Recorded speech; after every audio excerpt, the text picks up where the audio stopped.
Hello, welcome to the first AJ Money Markets podcast of 2026. You might have heard our special investment trust special, which came out the other day, but this is the first proper weekly one that we are producing. Happy New Year to everyone listening or watching. I'm Dan Coatsworth. Joining me is Danni Hewson. Hi there, Danni. Happy New Year to you. Happy New Year, Dan. Yeah, Happy New Year, everybody. And wow, what a great place to start the year for markets. Fresh records being broken all over the place, including, of course, the FTSE 100, which has surpassed that. Well, it is psychologically important, isn't it? That 10,000 milestone, not only surpassing it, but also closing above it a couple of times. Yeah, so obviously we'll chat about why that's happened, what sort of fueling movements as we sort of get going in the new year. Also going to look back at some of the key issues from 2025 that look set to follow investors as the new year gets underway. We're also going to look back on what was, unfortunately, quite a patchy year for UK IPOs and explain why you might have seen headlines suggesting that 2026 could be the year of the Mega IPO, with three of the US's most valuable private tech companies preparing to go public. Now, as we are recording this, the retail sector is starting to tell us how they've got on over Christmas. We've had some figures out from Next, delivered another great performances, but actually we're seeing some names collapsing after what they'd be calling alarmingly low trading. We will also look at the old favourite, the tax return, with thousands of people filling them in over the festive period. That always astonishes me. Also, new rules for those who have made money from crypto assets, meaning that they must now declare profits to HMRC. Also has some interesting figures about credit card borrowing in the UK, rising at the fastest rate in more than 2 years at the end of 2025. And our guest interview this week is going to be with Alex Wood from Kernow Asset Management, discussing the spending power of the over 50s and which stocks might be interesting related to this trend. So, just again, a lot to get through. I think we said that just about at the beginning of every single podcast episode in 2025. It's a bumper episode because there's so much going on. And if anybody expected that 2026 might change that particular narrative, well, I have to say that the last couple of days have certainly disabused us of that. I think it's really important, though, to start on a positive note and to talk about market momentum, which really has carried through from 2025 into 2026. We spoke a lot before the new year about a Santa rally and what that might mean. We did have one in the UK for the FTSE 100.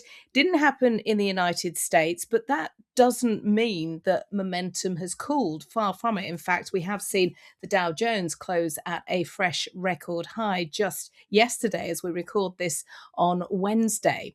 And we just wanted to sort of pick over it a little bit. And I know you're going to chip in here, Dan, because some of the reasons for the FTSE 100 hitting those fresh record highs are similar to some of the reasons that we saw emerging markets do so well. European markets do well. We had the Stoxx 600 hitting a fresh record on Monday as the FTSE 100 surged to close above that 10,000 mark. But of course, in the UK, the FTSE 100 is missing a really important piece. And we're going to talk a lot more, of course, through this episode about tech, about AI, about chips, about EVs that are powered, self-driving, autonomous vehicles. We've got a whole load of goodies for you.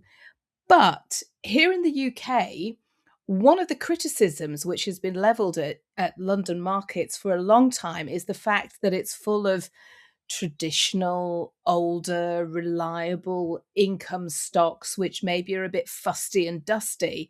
But actually, some of that was the very reason that investors were turning to the FTSE 100 this year. And I think it's important that we do sort of hive it off a little bit from the rest of UK stocks, because of course the UK economy hasn't exactly been going great guns, and we must focus on the fact that the FTSE 100 is full of big global names. So this is a global phenomena rather than a UK phenomena.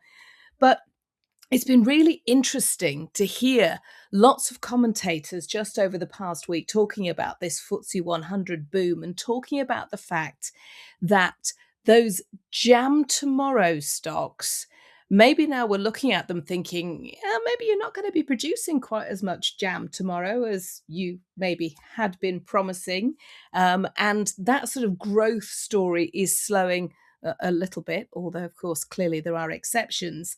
And a lot of people have been looking to income stocks that pay a dividend as a way of diversifying their portfolio, looking at, workhorses to make sure that if we get this AI bubble burst, of which there was huge amounts of discussion over 2025, and I can't imagine it's going to go away in 2026, but if that does happen, then it sort of provides that counterbalance. And that's what diversification is all about. Yeah, I mean, you've got the idea that people, if they're worried about sort of wobbles with the market, particularly around tech stuff, you still want to. Lots of people still want to keep their money invested. They don't want to time it going in and out, in and out. So if you're sort of slightly worried, it's only natural you're going to look to industries that should tick over. Hopefully, no matter what's going on in the world, whether there's bubbles bursting, whether the economy's good or the economy's bad. Of course, the UK stock market's got loads of those. If you think about tobacco, vaping, so we've got British American Tobacco Imperial Brands, lots of utility companies, insurance. Insurance is a very interesting one. We've got home and travel insurance on the retail side. There's lots of life insurance companies as well on the UK stock market. Some of those pay really attractive dividends. And they've just really struck a chord with people. So last year was the 5th best ever year for the FTSE 100 since it launched in the early 1980s. Lots of people looking at US policies and saying, not so sure I agree with everything that's going on here. So they've looked elsewhere in the world. Where's cheap? Well, places like the UK, certainly one of them. So you've seen this sort of momentum that has been building. Of course, as we've started this year, we've had lots of geopolitical issues on the agenda, stuff around Venezuela, and as we're talking stuff about Greenland. So there's certain sectors that are naturally in people's radars. One being defence. We'll talk about that in a minute. One being gold as well. Of course, these are well represented on the UK stock market.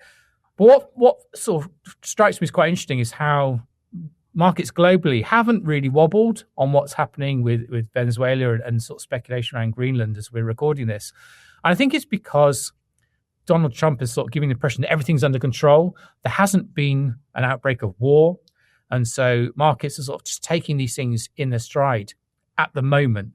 But Danny, did that sort of surprise you that we didn't get a big wobble, considering that the stuff we're reading about the news is quite alarming, isn't it? It is quite alarming, but I think that that's kind of been a hallmark of the last couple of years, that markets have sort of looked at what is going on in the world, at all the ratcheting up of tensions, issues with tariffs, issues with inflation, even continued sort of discussion about interest rates. Will they fall? Will they not fall? And they're seeing through that. They're putting the tensions to one side, and they're just looking at the overall economic story of the stocks that they are investing in. And particularly when you're talking about AI, if you sort of see through the current issues, tensions between China and the United States, what's going on in Venezuela, all the issues between Europe and the United States, the fundamental case for AI doesn't really go away. And we're going to talk a lot more about the big tech show that's going on in Las Vegas at the moment, and AI, once again, very much at the heart of that. But I think I wasn't surprised that there wasn't more of a wobble, because apart from that huge wobble that we got following Donald Trump's big tariff imposition, and I still remember that moment when he was standing on the lawn at the White House and he had that really peculiar chart behind him, and you were sort of looking at it going, well, where do those numbers come from?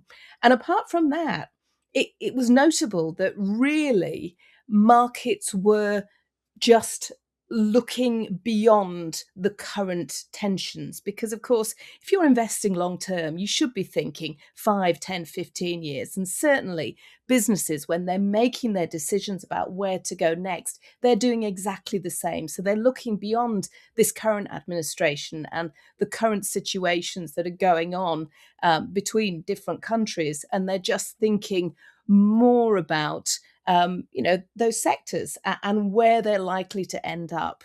And one sector clearly, which has been under the spotlight since Donald Trump's action in Venezuela, has been oil. And although we've been talking about the fact that markets have been going great guns at the start of the year, actually today we've seen a lot more of a subdued picture. We've seen certainly the FTSE 100 falling back. And a lot of that is to do with the oil price. And it is to do with the fact that, I was just looking at how the oil price performed last year, and it was notable that actually it had its worst years since 2020. So it hovered around $69 a barrel in 2025, which was the lowest for 5 years. And what we're seeing today is actually it fell below the $60 a barrel Brent crude at one point today. And this is all because of the fact that Donald Trump is now saying that Venezuela is going to give millions of barrels of oil, crude oil, to the United States. And this is at a time when actually we have oversupply. We had that moment when Russia invaded Ukraine, when there was real concern about, the oil price, the gas price, about supply around the globe.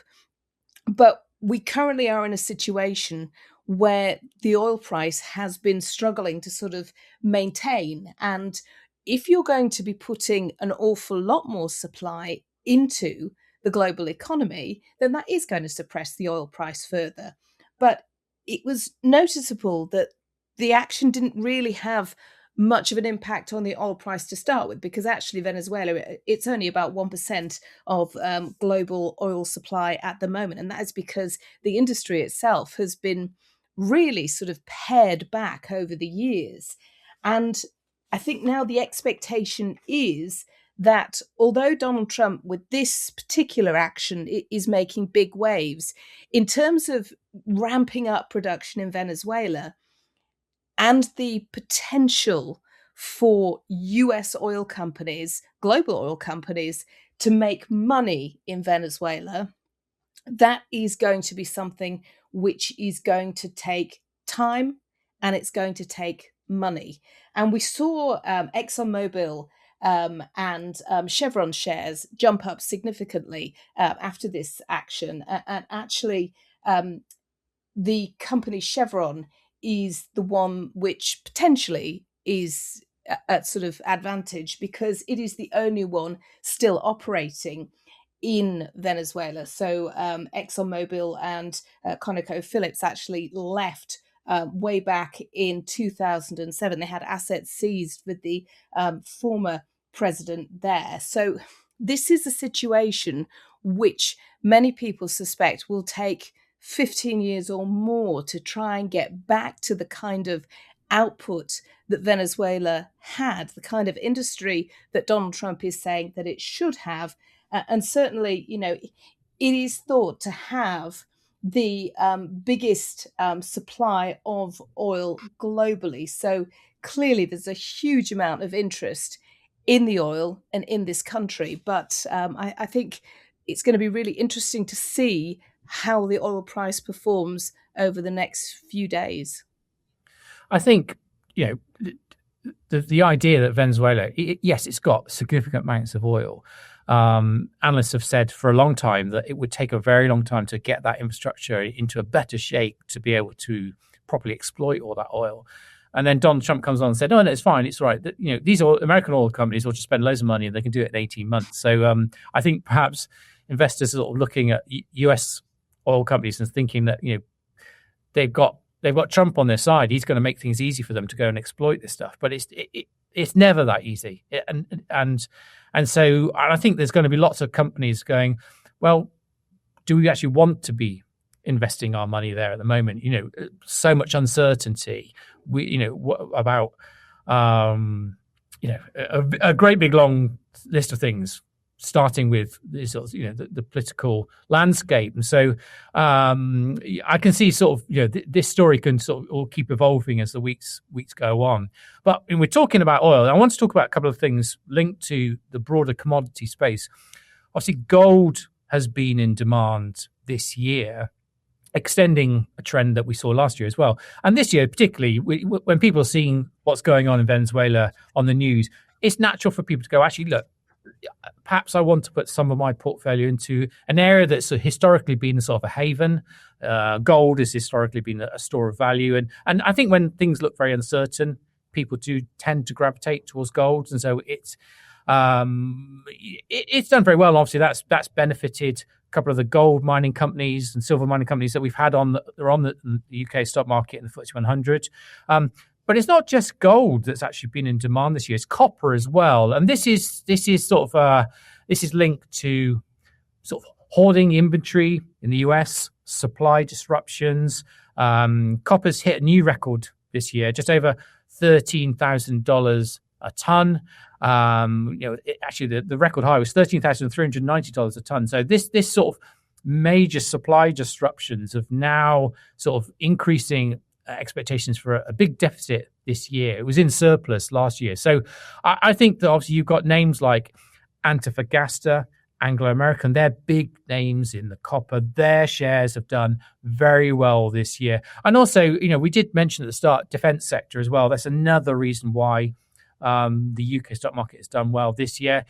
When you see all these things going on and thinking, okay, so Trump's gone into Venezuela, is now talking about Greenland. What's the implications for China and its intentions for potentially wanting to take control of Taiwan? What does it mean for Russia and Ukraine? Are we going to get a peace deal or not? So I think people are going, well, actually, I think I want to own some defense stocks, so names like BAE Systems, and in Germany, Rheinmetall. So I think some of those big names that were big drivers last year, they're continuing to be really popular this year. So loads of moving parts here. Obviously, we will always keep you updated on the podcast each week about what's going on. So no doubt when you're sitting down listening to this podcast next week, I'm sure there'll be lots of new things that will have happened. Yeah, I mean, that is basically just what we keep saying when we're doing this podcast. Volatility was a word I think I used pretty much every time I wrote something last year. And so far this year, I've also used it several times. I mean, I have to ban that word from the pieces that I put out. Another word, certainly two words that we were using pretty much every time we spoke on a podcast last year was AI, artificial intelligence. And that certainly doesn't seem to have disappeared. In fact, one of the reasons that we saw the Dow Jones close at a fresh record yesterday was because we saw a surge in demand for AI stocks. And this came off the back of the fact that CES is taking place in Las Vegas, which is the big tech conference, happens every year. And for the last few years, it seems that every stand, every innovation, every company has had AI emblazoned across absolutely everything that they have done. And that hasn't changed. What does seem to have changed a little bit is how AI is being sold, how it is being integrated into stuff, because all of these companies, the chip makers, the tech companies, are beginning to understand that investors want to see the bang for the buck. They want to see where their investment is being spent, how it is going to deliver, how it becomes a product, something that people can use. You were talking earlier about the FTSE 100 and the fact that people would always want to buy a lot of the things that a lot of the companies in the FTSE 100 make. And that is what these big tech companies are now seeking to do. They're seeking to embed AI into everyday things, everything from the pharmaceutical sector, healthcare, through to cars. Now, cars, obviously, huge amount of tech involved. And I was watching yesterday, and Tesla's shares fell significantly after the CEO of Nvidia, Jensen Huang, took to the stage in his trademark black leather jacket and announced that he's been working on autonomous self-driving cars tech in collaboration with Mercedes-Benz and a few other. And effectively what he's doing is he's trying to create a car which reacts in the same way as we react when we're behind the wheel. And I think it's telling the story in that way, which is really going to strike a chord with people. It's all very well saying to people, look, you can get behind the wheel of the car. This car is going to drive you. It's going to be safer. But you know how you drive a car. And if you can say to people that this car is going to be able to drive in the same way that you drive, the same reactions, the same thought processes, then I think that is a key thing that people are going to respond to. And it was notable that we did see Nvidia's shares rise just a little bit. But clearly, this is where some companies, and everywhere from car companies, as I say, to healthcare companies, to just about the whole gamut, this is where those sort of secondary companies now get the bite of the AI cherry. And I think when we talk about fears about AI investment, I think a lot of people, certainly we've spoken to a lot of fund managers that are talking about diversification now, about looking for companies which provide value when you're investing in AI, maybe areas that people hadn't considered before, but are now considering beyond just chip stocks, although, of course, chip stocks still massively important here. Yeah, I mean, we certainly this year, I was looking to see what else is sort of moving on the US stock market. Memory chips is the flavor of the month. So memory prices surged last year, and there's sort of expectations that are going to keep going up this year because there's certain chips crucial for AI. So one area in particular is a sort of component called dynamic random access memory, or DRAM. So these are used in AI data center. So there's a real big read across here for memory companies like Micron and Samsung, and they're the ones that have been doing particularly well this year. And investors sort of taking the view that these prices are going up. That means that these companies should be able to charge even more money for their products if demand is so strong. So just as you think that there's an AI bubble bursting, there's like lots of new sort of twists and turns to the narrative to keep us talking about it. And one thing that I guarantee that we will continue to talk about over 2026 is inflation. Clearly, still sticky, not gone away. Interest rates, still very much a huge part of everyone's investing journey. And if I had a quid for every time someone over the last week or so has asked me where I expected the Bank of England's interest rate to go over the course of 2026, I would have quite a lot of money to be able to invest in those DRAM stocks that you were just talking about. But I suppose the one thing that we haven't spoken much about, which was a huge part of last year, is tariffs. And those trade negotiations, a lot of them are still ongoing. So I think we do need to still continue to watch that over the course of 2026. And also smaller companies. We've spoken so much about these huge, massive names, particularly the likes of the Magnificent Seven, which is still a hugely important part of many people's investing journey. And certainly it's one of the sort of hooks that get a lot of people to start investing in the first place, which is great. But smaller companies, it's not exactly been a stellar ride for a lot of those. And certainly when we're then looking at IPOs and the path for smaller companies, certainly for the FTSE 100, it's been a bit of a mixed picture over the last year. Yeah, I mean, I had a look at what was going on with IPOs. So just if anyone's watching or listening, not quite sure what an IPO is, it stands for Initial Public Offering. And if you think it's like not all companies have their shares available for trading on a stock exchange. So a company has to decide, saying that, yeah, we want to sort of expand our investor base. We want, essentially open up ownership to to the general public, and that's when the companies would list on the stock market. And so not seen that many in recent years for various reasons. But I was looking back for last year. Obviously, we talked about FTSE 100 having its 5th best every year. But actually, if you bought all the companies that joined the UK stock market with an IPO in 2025, the average share price return would actually be negative. It was like minus 3.3, which is not very good, because if you look back at 2024, if you bought all of them, and you would have an average return of 35.7%, which is obviously very good. So among the best performers was Professional Services Group MHA, up 54%. Shawbrook, the lender, was up just over 31%. But the examples of good performers are sort of kind of few and far between. Tinned food seller Princes was down 5% on its IPO by the end of the year.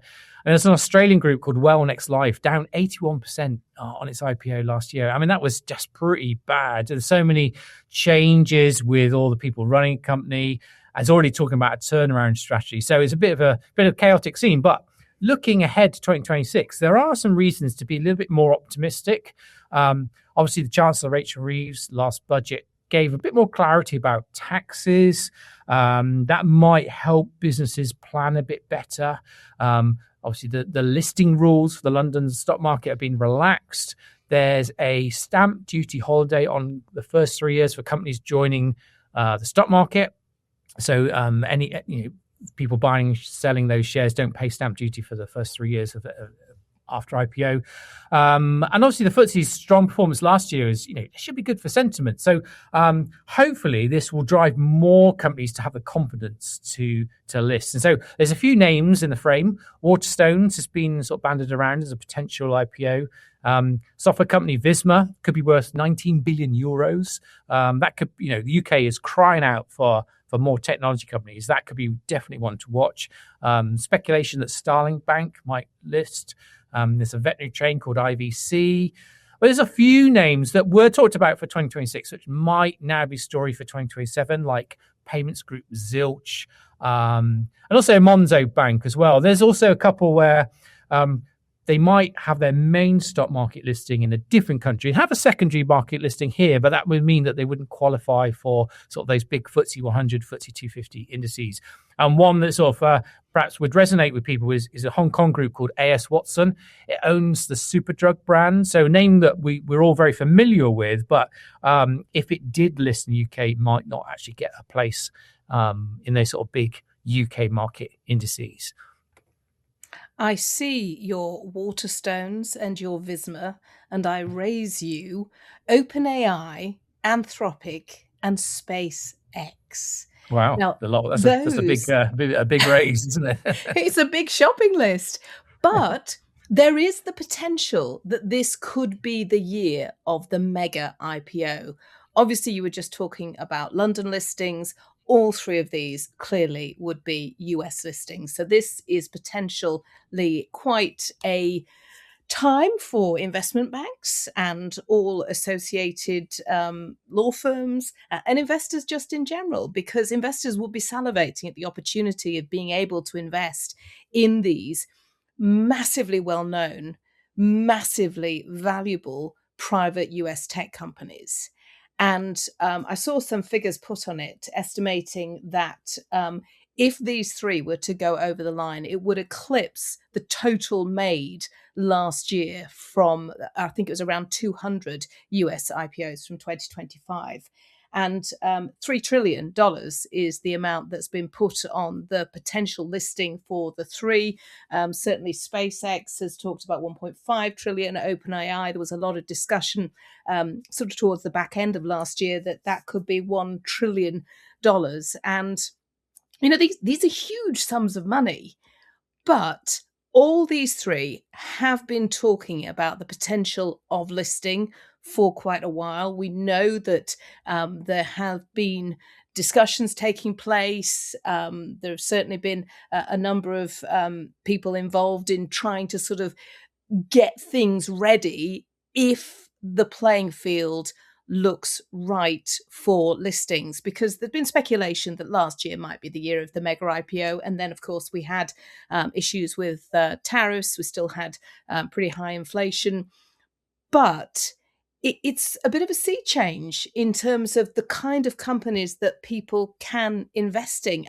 And these feel to me a bit like the sort of tomorrow's world of investments. You know, we're going from sort of platforms and chip makers to, you know, satellite makers, to these large language models, to companies that are really changing the way that we think about the world. But I mean, it feels unlikely that all three of these would get across the line in 2026, Dan. But I mean, it would be quite something if they did. I think it's quite interesting. Obviously, Anthropic and OpenAI have something in that they both share, i.e., they don't make any money. Suggestions for Anthropic to be cash flow positive 2028, OpenAI beyond that. SpaceX is a little bit different. It's because it's got the Starlink satellite internet service, which is growing very fast, expected to generate significant operating margins. And this business makes money, and that helps to offset the launch business, sending rockets up to space. So, but I think the key question here is that if Elon Musk runs SpaceX, he wants to go to Mars, doesn't he? So what does that mean that you've got a satellite internet service business helping to fund all of his, his sort of space exploration stuff? So will people want to back that? I'm sure people just want to probably just back the Starlink side of it. But it's also worth noting that the last really big loss-making tech company to join the stock market was Uber.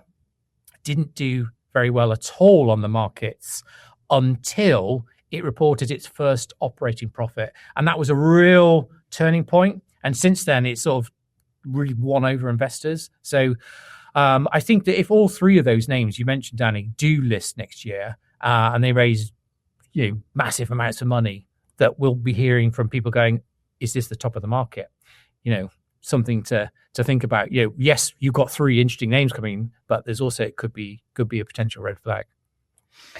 One company in the UK, and I'm going now from tech to retail, so it's a bit of a sea change, but one company which is very good at telling stories about making sure that it never seems to be at the top of the market, about making sure that it keeps expectation low, under promises, over delivers, time after time after time, really clever, is Next. And we've been talking over the last 6 months about the state of the UK consumer, about how the budget was impacting the UK consumer, about real fears about the golden quarter for retail. And we had Next's figures out with Christmas trading figures. And I was not surprised that they looked as good as they did. Were you surprised? I'm always surprised because I mentioned this on the pod before. Every time I go in the shop, I never actually see anyone buy anything. But it's obviously I'm going to the wrong Next stores. But it's what's really helped Next is the fact it offers third-party products as well as its own. It gives people really big choice, and that has proved to be the winning formula. I think that was very clear in its latest update. And it is about that online sales. And I confess, I'm probably one of the shoppers. I'm time poor. So for me, Christmas time, it was, well, I can get all the brands in one place. The guy will turn up, he will deliver them, and I've only got one place to return them to. And if I need to make a return, I can take them into the local shop, or I can get someone to pick them up. It is easy.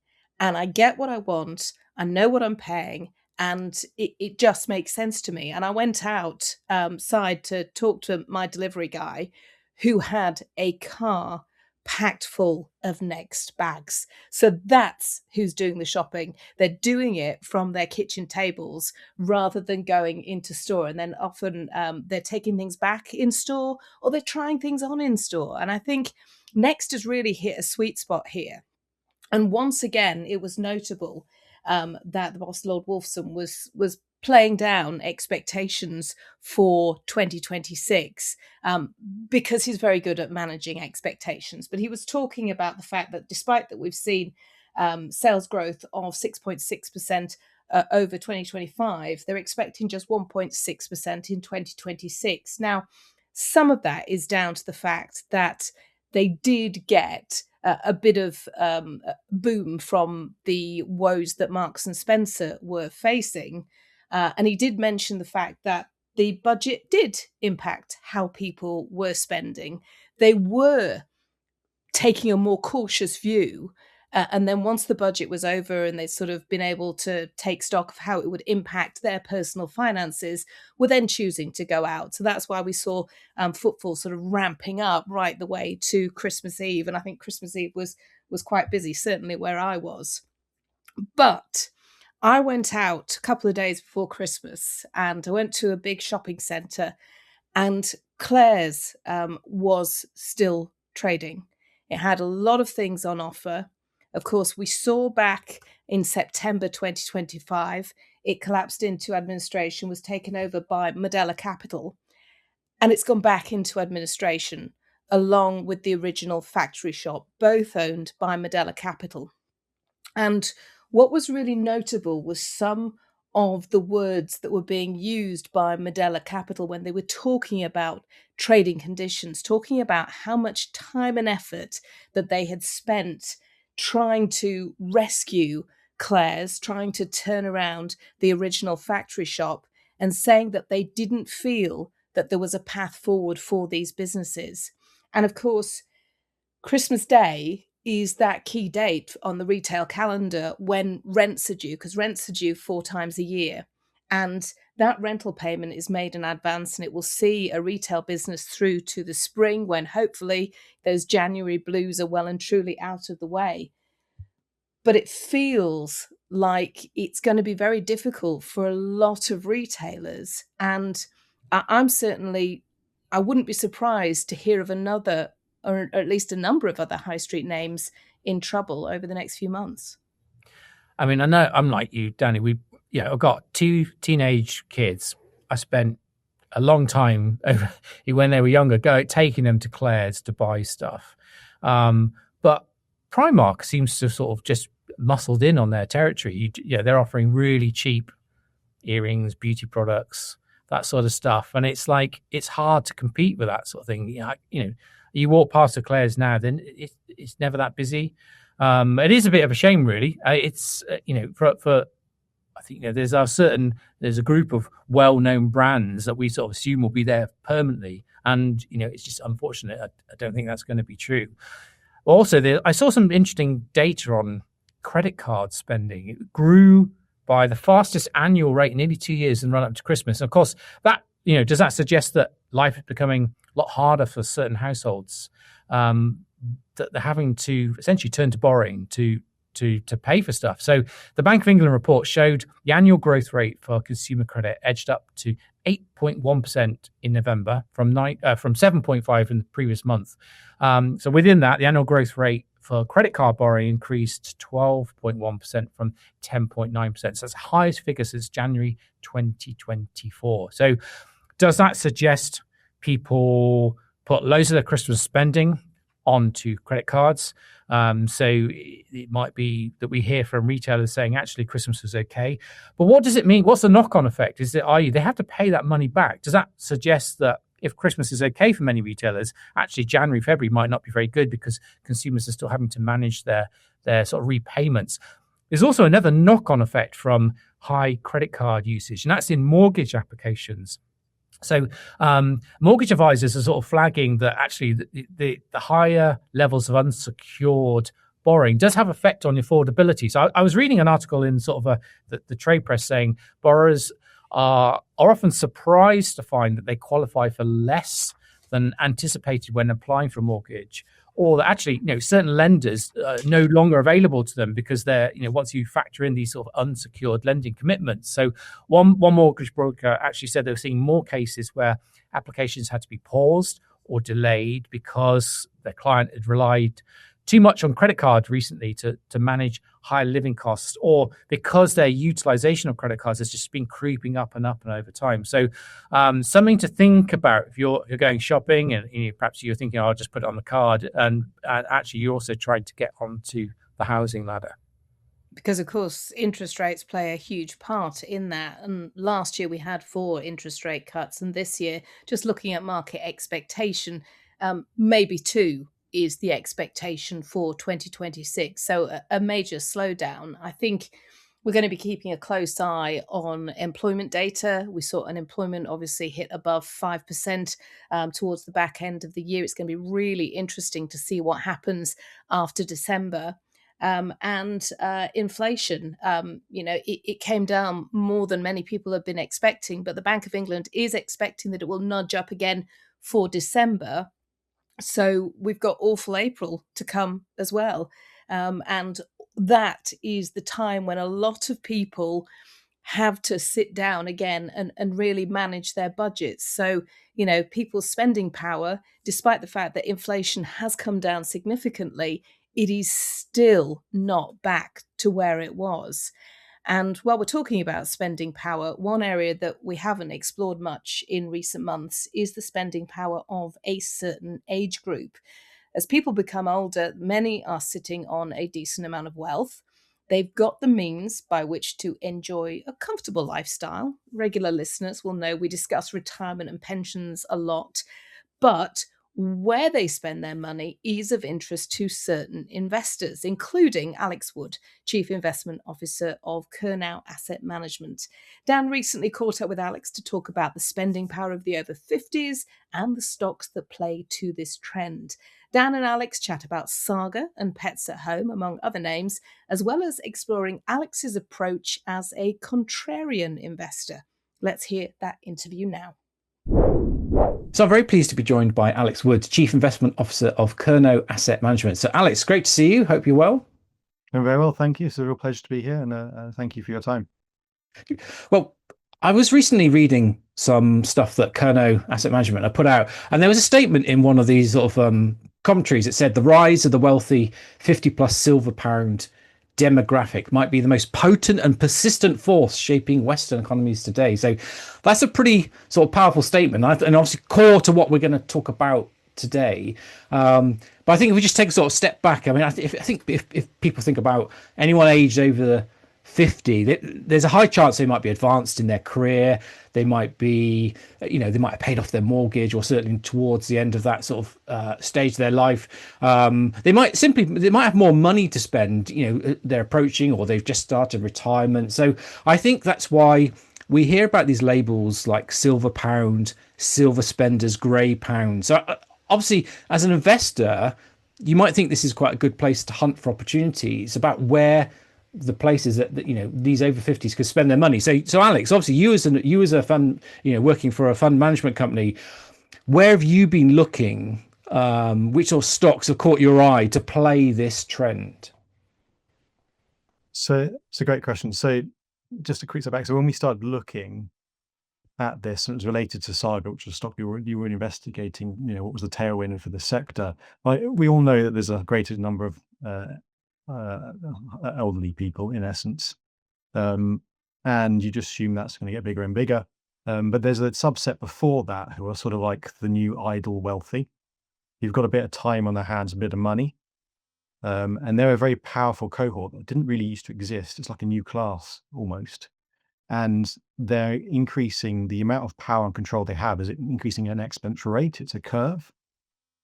And that's sucking it away from the younger generations, and in essence, but they're still growing they're still both growing, but it's growing at a greater rate. And that time and money are two very, very potent combinations. And so that's the buy and the side side of it. So what the buy side of it is what they're going to put the money in, where they're going to look after it. And the two areas are obviously wealth, financial advice and investing, but also insurance products. Because again, as we become wealthier, we insure more things. So an obvious one is 10, 15 years ago, it was a bit odd to insure your pet. Now it's kind of reckless to not insure your pet. We find we just find new things to insure. And then on the demand side, it's, you've got more time. And so holidays are then again an obvious one. We used to send, again, looking back 20 years ago, I'd send one postcard a year, and maybe there was one big family holiday a year. Now it's not uncommon to have more than 4 to 6 holidays a year. And so anything on the travel space, and obviously then consumer goods as well. And sort of luxury is the wrong phrase. It's more sort of taste spend. Okay, so I mean, you mentioned about Saga there. I mean, I think if you had to sort of say to someone, name me a brand that's associated with the over 50s, I think pretty high chance that they would say Saga. They've, obviously they built up that brand strength, but actually, if you look at it as a business on the stock market, it's been an absolutely awful investment. I guess, are you looking at it from a turnaround perspective? If they've got this massive tailwind from the over 50 spending, how have they messed up so badly? It's a great question and good observation. So as a business, through the decades, it's been a phenomenal success story. The family made a lot of money and sold it for a couple of £1 billion 20 years ago. Private equity did all sorts of things to try and ruin the business, and they failed. The stock market flotation was set within inappropriate expectations on the insurance business. Fundamentally, the insurance business changed and they were unable to compete. And they ordered 2 cruise ships into COVID, so their balance sheet blew up. The underlying business is still good. The balance sheet's bad. The balance sheet's now fixed, or is about to be fixed, which is why we're interested. And the business has this benefit of the tailwind, but it was very much a secondary. What we're looking for is where our expectations incredibly low and wrong, and that's what we're trading ultimately. And we want to back that up with good, solid businesses and cash flow. So you as an investor, are you looking for sort of perhaps stocks that are a bit unloved or misunderstood, and you're looking to play that sort of recovery story rather than saying, actually, this is something I want to hold for 10 years? Yeah, it's a great question. So I hide in Cornwall on purpose, if you remember one thing about Kernow or myself, it's contrarian. We do the opposite things because that's where the money is and where the non-consensus opinion is, and you're right or wrong, and you live or die by the sword. And we'll hunt in those areas, and it's not just this is a turnaround situation, as you say. It can also be in a growth situation when the market doesn't believe the growth, for example. So to give you a finance stock, Wise is a common payments app that you may or may not have heard of. The market doesn't believe the growth story there. And so it's one of the fastest growing UK stocks, moving its listing to America as well. So it's got a liquidity kick on the way, more buyers will come into the stock, and the market doesn't believe it. And so if you're wrong, you get a standard price, but if you're right, you get this bonus of not only the cash flow, but also the growth and hopefully a re-rating. And so we're looking for these pockets of mispricings, things that just look wrong, just hit you between the eyes as, hey, should we go test that? And very few come back as slam dunks, but the ones that do, you've got to really grapple with and go for. So I mean, Pets at Home obviously probably fits both, ticks both boxes there. It plays into the over 50s thing, the pet ownership trend increasing, people spending more on insurance, as well as sort of I guess accessories around the house and stuff like that.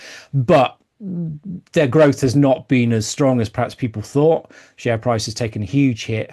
Competition's really tough. So the idea that, yes, you've got an audience there or a customer base, which theoretically should be lapping up your products, doesn't necessarily mean that they'll choose Pets at Home. They're obviously going somewhere else. So obviously you as a contrarian investor, what do you do in that situation? Do I think lots of people they latch onto investment themes, but don't actually drill down into the detail about what could go wrong rather than simply what could go right. I totally agree. And our causality is the other way. The theme is almost at the end. Does this make sense? Are we comfortable with it? Do we need to hedge it in some way? Or are we scared of it and can we not sleep at night? So pets has been a great trend. Insurance has been growing. You've also got the veterinary business, and vets used to be run by village owners. And unfortunately, to some extent, they've been consolidated by private equity and big corporates. It's kind of a shame in one way, but it's also a better franchise business. So, and you're quite right, the winners or losers will be the competition, but the competition is essentially consolidating. Pets and Home is quite a unique franchise.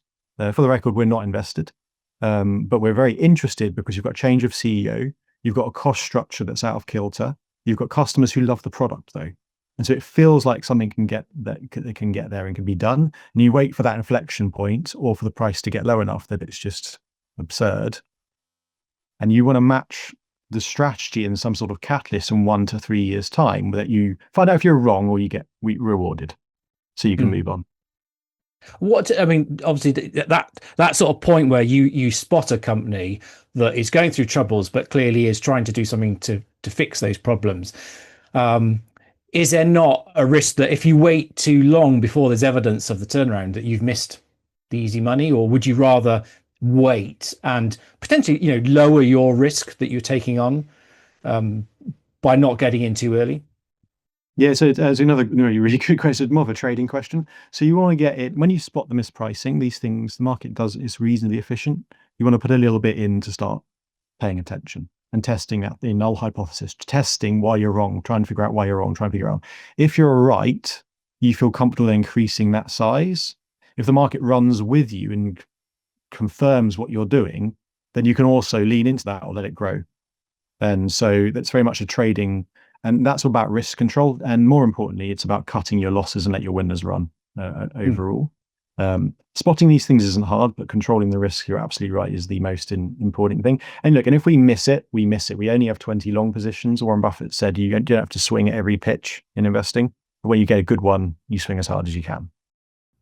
Alex Wood there from Kernow Asset Management. And that is almost a full slate. But before we go, we need to talk, Dan, about something that gets me every year, and that's the number of people who fill in their tax returns while they've still got turkey on the table. That's because they obviously don't want to hang out with their family, and they're looking for any excuse. And we do this, we hear this every year, that there's loads and loads of people do that little job to get out of the way.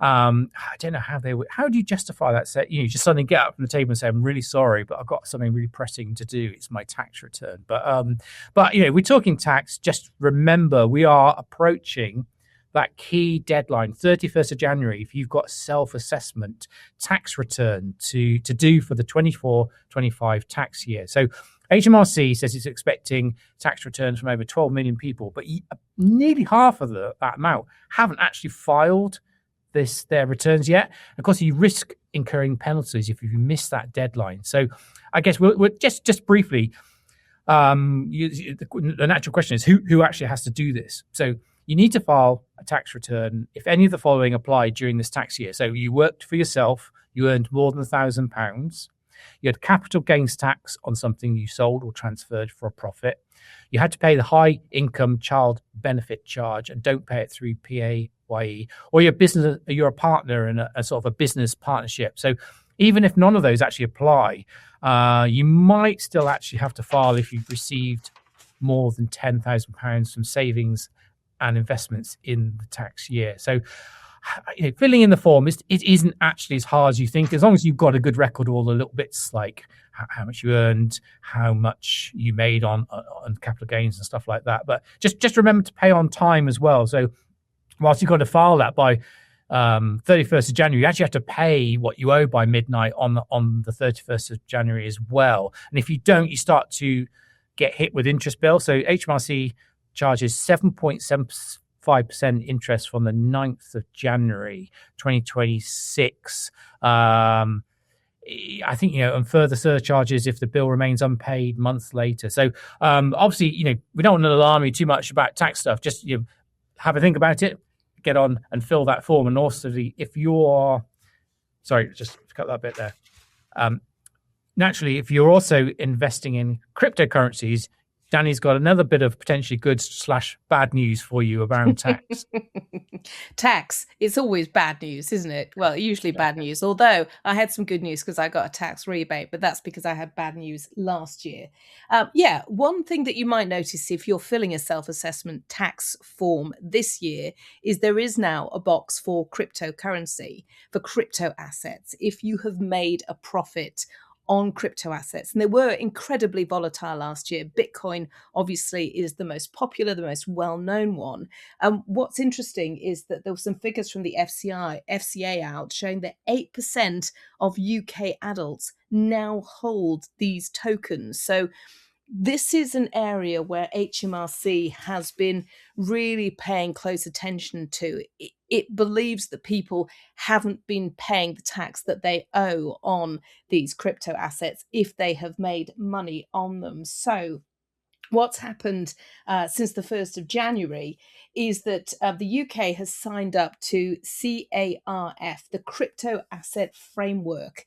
So this is alongside more than 40 other countries. And effectively what it does is it makes it easier for tax authorities to share information, and it also requires information to be shared from exchanges, so that if you have made a profit, HMRC will now know and be able to, fine you if you don't pay that. Now, if you had made profits before the last tax year, so up to April 24, then there is a disclosure facility. So you will be able to sort of say, oh, hang on, actually, I didn't pay you the tax that I owe, and you'll be able to do that to HMRC. So it really is either getting some advice, it's worth getting some advice, or worth filling in a form or having a conversation with HMRC. But yes, certainly going forward, the government expects that this is going to net them a significant amount of cash. So do make sure that you have taken a look at any tax potentially that you owe on any profits that you made from buying or selling crypto assets. Fill that in and make sure you pay, as Dan says, before the 31st, as well as filing. And just to say, we do a companion podcast called AJ Bell Money Matters. It's primarily aimed at women, helping women with their finances, but a lot of the subjects that we discuss really are universal. And we did an episode just before Christmas, Laura Suter and I, with an amazing accountant who talks about everything that you need to know to fill in a tax return, when to know if you need one, the key dates, and where to go for help as well.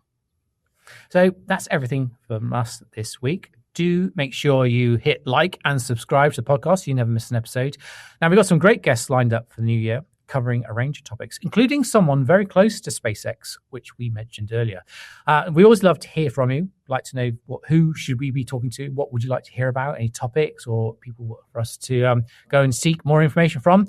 Email us, podcast@ajbell.co.uk. Particularly if you've got any pension questions, because we've got Rheinmetall coming back on the show in a couple of weeks' time with her pension corner. So till then, thank you very much for listening. Catch you next time. This podcast is for educational purposes, and the views expressed don't necessarily reflect those of AJ Bell. The podcast isn't telling you if a certain investment is suitable or not. The value of investments can change, and you can lose money as well as make it. It's also important to remember that how you're taxed will depend on your individual circumstances, and rules can change. The way an investment performed in the past may not be the same as how it behaves in the future. If you want help, go see a qualified financial advisor.